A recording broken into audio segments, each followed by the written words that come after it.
Hi friends, welcome to my wonderful life. 5 டேஸாக இந்த தொண்டை வலி வந்து பாடாப்படுத்தி எடுத்துச்சுங்க. இந்த தடவை எந்த ஹோம் ரெமடியுமே ஒர்க் அவுட் ஆகலை. கடைசியாக டாக்டரை போய் பார்த்ததுக்கப்புறம் தான் தொண்டை வலி சரியாச்சு. ஸோ இனி தைரியமாக வாய்ஸ் ரெக்கார்ட் பண்ணலான்னு சொல்லிட்டு இன்றைக்கி வீடியோ வந்து எடிட் பண்ண ஆரம்பிச்சிட்டேன். ஸோ இன்றைக்கி என்ன சமைச்சேன்னு பார்க்கலாம்.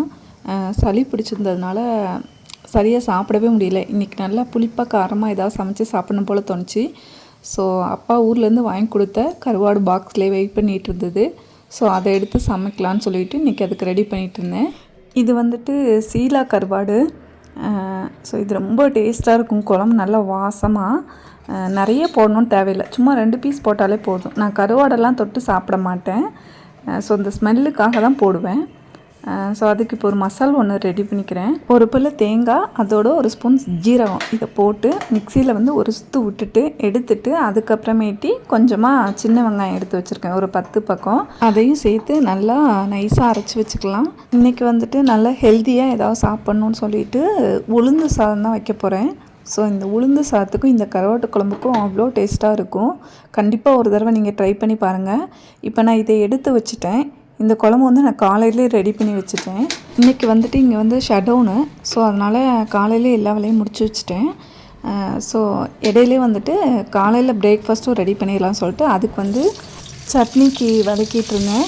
கொத்தமல்லி, தேங்காய், வெங்காயம், தக்காளி, ஒரு பல்லு பூண்டு, 2 வரமிளகாய் இது எல்லாம் போட்டு நல்லா வதக்கி தக்காளி சட்னி ரெடி பண்ணி வச்சுட்டேன். பிரேக்ஃபாஸ்ட் வந்துட்டு மார்னிங் வந்து தோசை தான். ஸோ கொஞ்சம் காரமாக சாப்பிட்ணுன்னு தோணுறதுனால நல்லா நிறைய இட்லி பொடி தூவி ஒரு பொடி தோசை பண்ணி அதோட சட்னியும் வச்சு சாப்பிட்டேன்.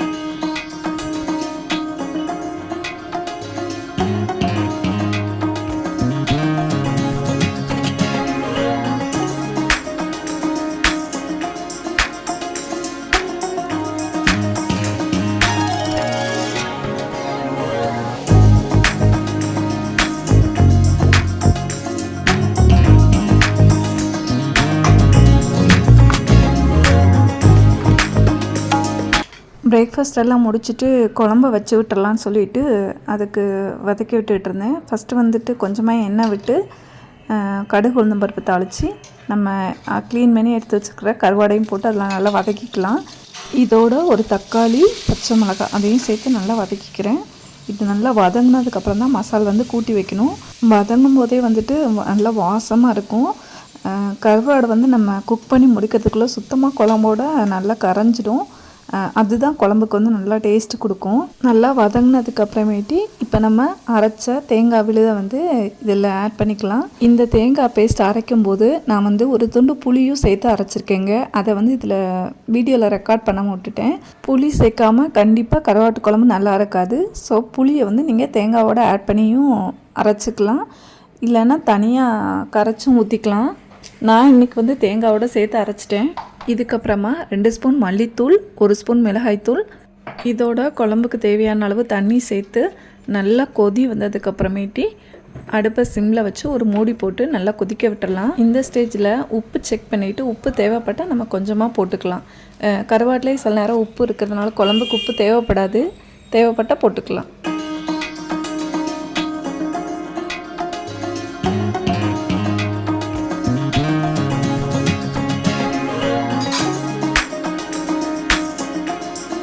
ஒரு 10 மினிட்ஸில் வந்து குழம்பு நல்லா வற்றி ரெடி ஆயிடும். இதுக்கப்புறம் கடைசியாக வந்துட்டு ஒரு 2 ஸ்பூன் நல்லெண்ணெய் ஊற்றிக்கலாம். அது குழம்புக்கு நல்லா வாசமாக வந்து நம்மளோட உளுந்து சாதத்தையும் வச்சு விட்றலாம். இந்த சாதம் வந்து காலையிலே வச்சிட்டிங்கன்னா மதியம் சாப்பிட்றதுக்கு ரொம்ப நல்லாயிருக்கும். இந்த சாதம் வந்துட்டு தொளி உளுந்தில் பண்ணாதாங்க நல்லாயிருக்கும். அதுவும் உடச்ச தொளி உளுந்தில், முழு உளுந்தில் நல்லா இருக்காது. அதே மாதிரி தொளி இல்லாத உளுந்தில் பண்ணாலும் சாதம் ஒரு மாதிரி வலுவலுன்னு இருக்கும். அதே தொளி உளுந்தில் பண்ணும்போது ரொம்ப நல்லாயிருக்கும். எங்கிட்ட இன்றைக்கி வந்து தொளி உளுந்துலேயே வந்துட்டு முழு உளுந்து இருந்ததால் அதை நான் இந்த மாதிரி குட்டி உரலில் போட்டுட்டு இடித்து நல்லா உடச்சி எடுத்துக்கிட்டேன். இந்த சாதம் வந்துட்டு லேடிஸ் எல்லாருமே சாப்பிட்லாம். ரொம்ப ஹெல்த்தியானது. மந்த்லி 2 கூட எடுத்துக்கலாம். குழந்தைங்களுக்கும் கொடுக்கலாங்க, ரொம்பவும் நல்லது. இந்த சாதம் வைக்கிறதுக்கு வந்துட்டு அரிசி எந்த அளவுக்கு எடுத்துக்கிறோமோ அதே ஈக்குவல் அளவு வந்து உடச்ச உளுந்து எடுத்துக்கணும். இதோட கொஞ்சமாக வெள்ளைப்பூடு, அப்புறமேட்டி வெந்தயம் இதுவும் சேர்த்து நம்ம குக்கரில் வச்சு விட்டுறலாம். நார்மலாக ரைஸுக்கு வந்துட்டு என்ன ரேஷியோவில் தண்ணி வைப்போம் அதே ரேஷியோவில் வந்துட்டு உளுந்துக்கும் சேர்த்து வச்சுக்கணும். இப்போ நான் 1 டம்ளர் ரைஸு 1 டம்ளர் உளுந்து வச்சுருக்கேன். ஸோ இதுக்கு நான் வந்து 6 டம்ளர் தண்ணி ஆட் பண்ணிக்கிட்டேன்.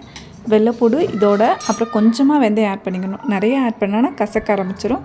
எல்லாம் நல்லா அலசிட்டு குக்கரில் இந்த மாதிரி தேவையான அளவு தண்ணி, உப்பு இதெல்லாம் சேர்த்து நல்லா கொதி வந்ததுக்கப்புறம் அடுப்பை சிம்மில் வச்சு ஒரு 10 மினிட்ஸ் வச்சு இறக்குனாலே போதும், சாதம் ரெடி ஆயிடும். இந்த சாதத்துக்கு வந்து கத்திரிக்காய் பொரியல் பண்ணால் ரொம்ப டேஸ்ட்டாக இருக்கும். ஸோ அதுவும் நான் சைடில் ரெடி பண்ணிக்க போகிறேன். கத்திரிக்காய் ஃபஸ்ட்டே கட் பண்ணி வச்சுட்டேன். இதோட கொஞ்சமாக உப்பு, கொஞ்சமாக தண்ணி சேர்த்துக்கலாம். ஒரு அரை டம்ளர் பக்கம் போதும். இது வந்து ரொம்ப நேரம் வேக வைக்கக்கூடாது. ஒரு 2 மினிட்ஸ் அடுப்பில் வச்சாலே போதும், நல்லா குக் ஆகிடும். ஸோ இதை ஒரு பிளேட்டில் எடுத்துகிட்டு இது கூட தனி மிளகா பொடி, அப்புறமேட்டி கார்ன்ஃப்ளவர் மாவு கொஞ்சம் கிறிஸ்பினஸ்க்காக இதெல்லாம் சேர்த்து கை வச்சு பெசரக்கூடாது. பவுலில் வந்து இந்த மாதிரி குலுக்கி விடணும். குலுக்கி விடும்போதே வந்து அது நல்லா ஸ்ப்ரெட் ஆகிடும். ஸோ இதை ஒரு மூடி போட்டு வச்சுட்டு நான் வந்து இன்றைக்கி வந்து பாயில் எக்கும் வச்சுக்க போகிறேன் இதோட. ஸோ அதுக்கு முட்டையை வேக வச்சு வச்சிடலாம்.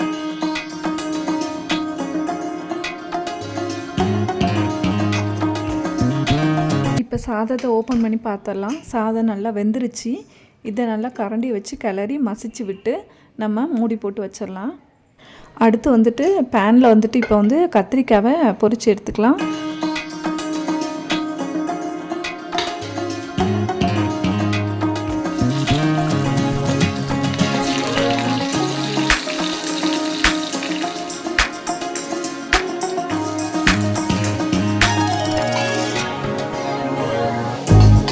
இந்த ஹெல்த்தியான ரெசிபியை நீங்களும் உங்கள் வீட்டில் ட்ரை பண்ணி பாருங்கள் ஃப்ரெண்ட்ஸ். வீடியோஸ்லாம் பிடிச்சிருந்ததுன்னா, யூஸ்ஃபுல்லாக இருந்ததுன்னா சேனல் வந்து தொடர்ந்து பாருங்கள் ஃப்ரெண்ட்ஸ். மை ஒண்டர்ஃபுல் லைஃப் அப்படிங்கிற என் சேனலை மறக்காமல் சப்ஸ்கிரைப் பண்ணிக்கோங்க. யாராவது ஒரு சப்ஸ்கிரைபர் வந்தால் கூட ரொம்ப ஹாப்பியாக இருக்குது, இன்னும் அடுத்து ஏதாவது நல்லா பண்ணணும்னு சொல்லி.